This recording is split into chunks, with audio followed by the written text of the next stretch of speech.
welcome back to my channel. Today we are doing some well, actually you're probably going to be thinking, what is he doing in a conventional gym? Believe it or not, I actually still do bodybuilding workouts. What I'm going to do for this series is I'm going to break it down like I've done before. So we're just going to do one body part, and hopefully you can take away a lot of awesome workouts from this series. So today we're doing, as I've mentioned before, we're doing back day. Yeah, I'm going to take you through all the things I like to do, and what's all the benefits of how I train and why I do certain things. As always, I will give you sets, reps, tempo. I'll put it in the description box as well for you guys.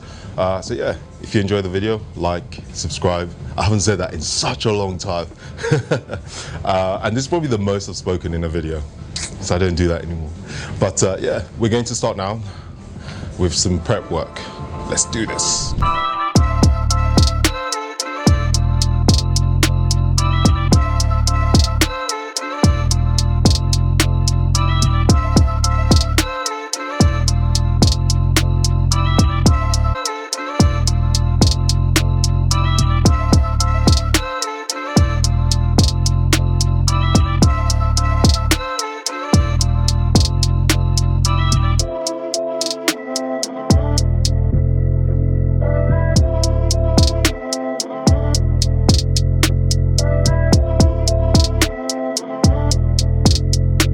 So the warm-ups, I always like to warm up my delts and scapula. So this is a scapular pull-up. So what you want to do is retract shoulder blades back. As you can see, this engages your scapula, and relax. It's a good way to actually strengthen your scapula as well. So if you struggle, especially, this is my number one tip. If you struggle to fill your lats when you're training, do some scap pull-ups. That will help you learn to engage your lats, especially when you're doing pull-ups. That's the number one thing I always like to do when doing a back session.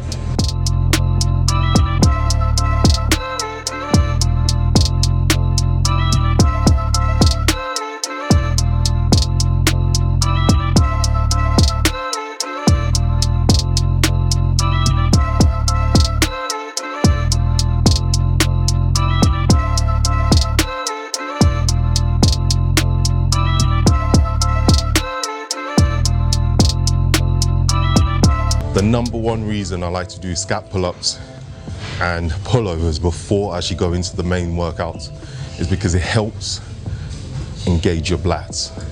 Because when we're training back, one of the things that a lot of people find really hard is feeling that they're actually doing anything. So I like to pre-fatigue the muscle a little bit, but also these two exercises will help you engage your lats. So when you come to doing the pull-ups, lat pull downs, those are already fired up. So if you always feel like you're not feeling your back when you're training, do these two exercises before you actually start your main workout. And yeah, it makes a big difference.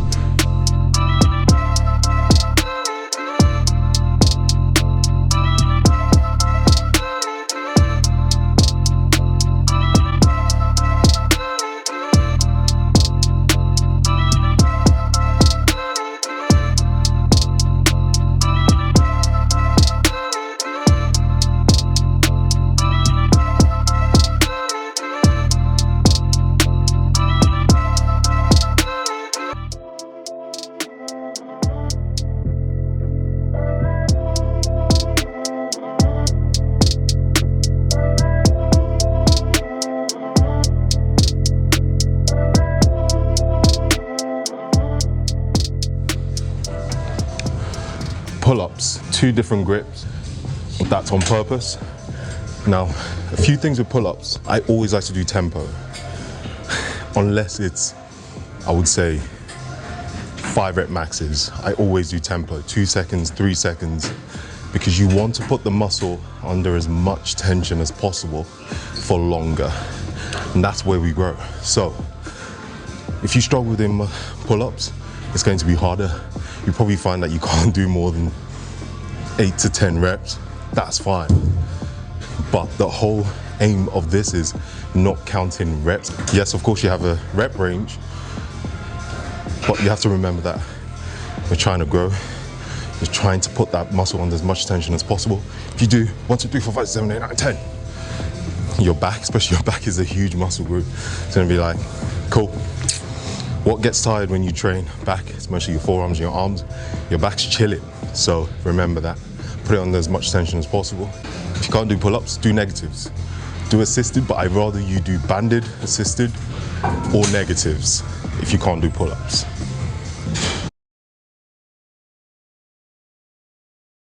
I always use straps when I do back. It's just to help you get that maybe 3 more reps in when you're going to struggle. It's the first thing that goes when you train back, it's forearms. It's never your back, like I said before. Use straps, that's absolutely fine. And another thing, if you don't want to use chalk helps you with a better grip. I know a lot of people don't understand this, but it does. I've got this from Olympic lifting. I'm doing a lot of my CrossFit workouts. Chalk makes a big difference with grip. Maybe that's just in my head and I've just given you some BS information. Try it. That's the whole point. Try it. See if it works for you. Even if it's all in your head, guess what? You got some more extra reps out of that. Placebo effect does work sometimes.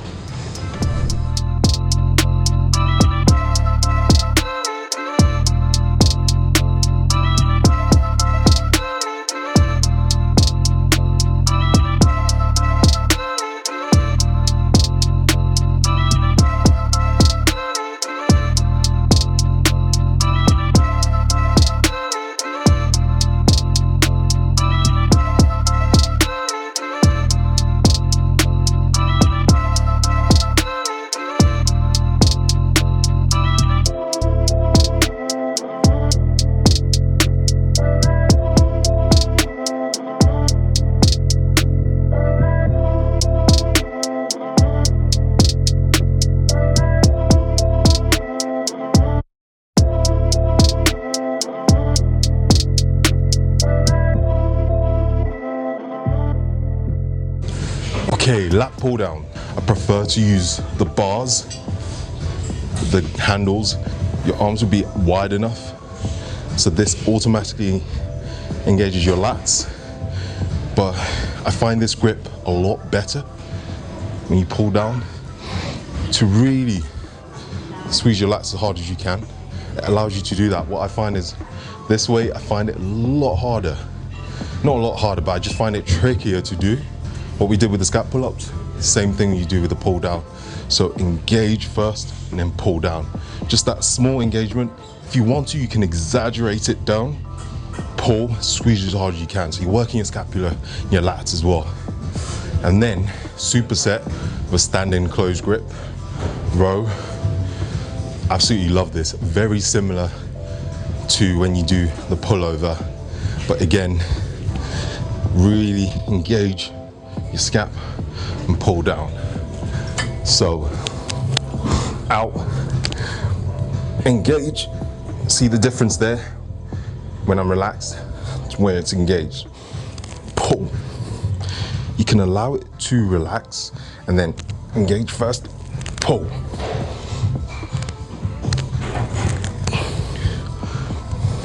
Again, if you're not familiar with scapular engagement, exaggerate it first, exaggerate it, and then pull.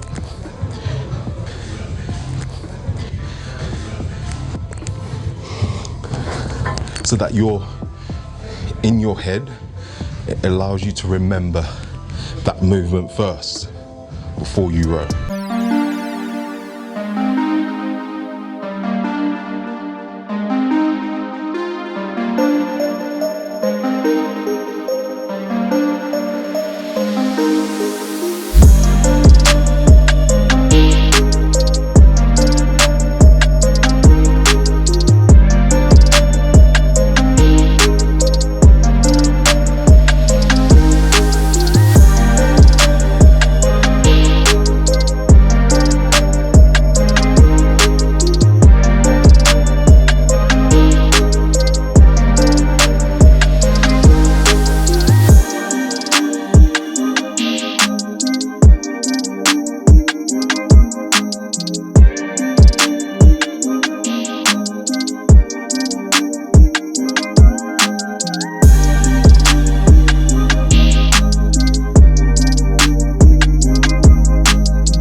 Okay, with rows, a few things. The way you position yourself is very important.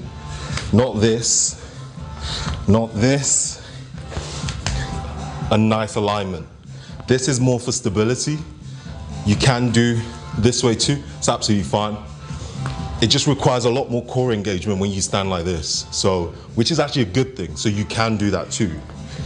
Okay, split stance, arm straight. Now remember what I said about engaging first, engage, row, squeeze your lats hard as you can, do not relax it, down, engage, row, squeeze as hard as you can. Now, second option is you can engage, row, down, don't fully extend down, and then row back again because your shoulder blades are engaged throughout. But I just like to, again, make sure I'm doing some scapular retraction just to strengthen my shoulder blades as well. Because of the way I train, I do a lot of Olympic weightlifting movements when I do my CrossFit workouts.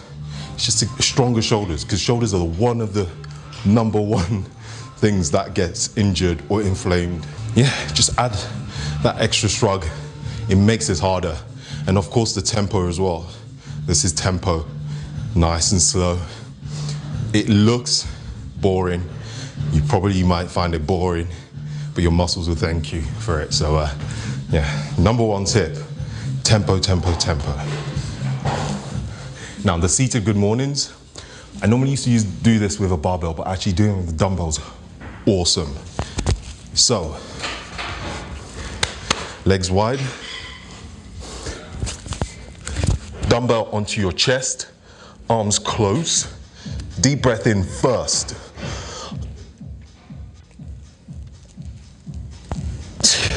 Breathe out when you come up. Deep breath in, go as low as you can, and come up.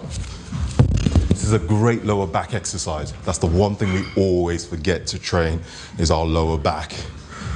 You can do hyperextensions, yes, but this is a great way to add load and perform this exercise, because I find that some people doing hyperextensions don't do them properly. So this is a great alternative. So if you want to go heavy, it's absolutely fine, but I like to keep it moderately heavy, just so that technique doesn't go. Again, brace your core. Okay, imagine someone's about to punch you in your abs, in your stomach. What would you do? Brace. It's exactly what you should do when you're doing the rows, and then when you're doing the good mornings. Heck, when you're doing anything. That's why some people train topless. If you notice, they train topless, they flex it. I mean, they're trying to show off, but brace your core.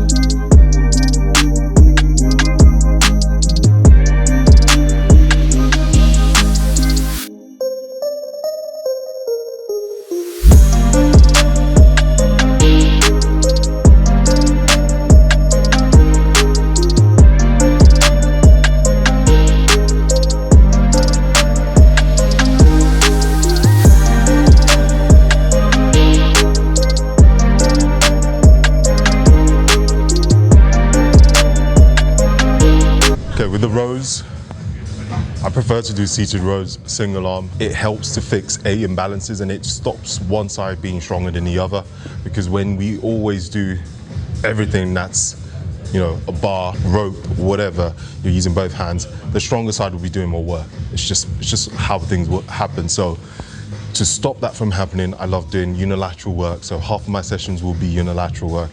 That involves a seated row as well. Now you're probably asking, why have I got a plate on top of the seat? I just find that it makes it a lot better when performing the movement, and I can really hit my lats a lot better.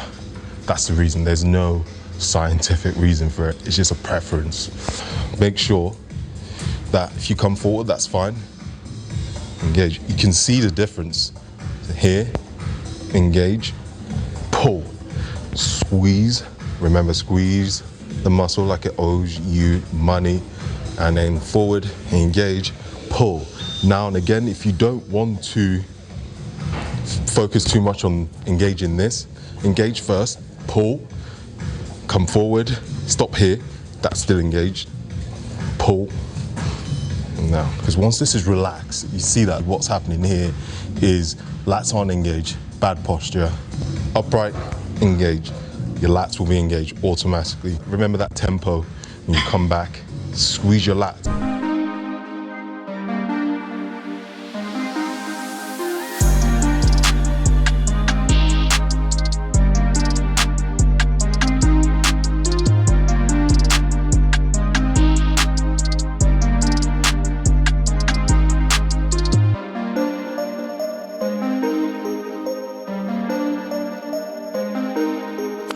It's been a while since I've just trained one muscle group on its own, normally because of the way I train. So yeah, I don't technically do single body parts, but back in the day when I used to do them, this is kind of what my sessions will look like. So hopefully you found it useful. Yeah, any questions, leave a comment, because I can be able to answer them, because I'm pretty sure I've forgotten quite a lot of things. And normally I do conditioning after this. So I thought I would actually share the workout that I did for conditioning after this session. I actually filmed this for Instagram stories, hence why the quality is not so great. I did 10 cal bike, 10 cal ski, or you can do a row, and 6 med ball over shoulder throws, 60 kilo med balls. The idea of this is to finish as quick as you can, rest for 60 seconds, and repeat this a few rounds. This was absolutely brutal. Trust me, it looks easy and it doesn't look like much, but yeah, if you go full out sprint, the last, I would say, 2 rounds will be very painful. So yeah, that was the conditioning.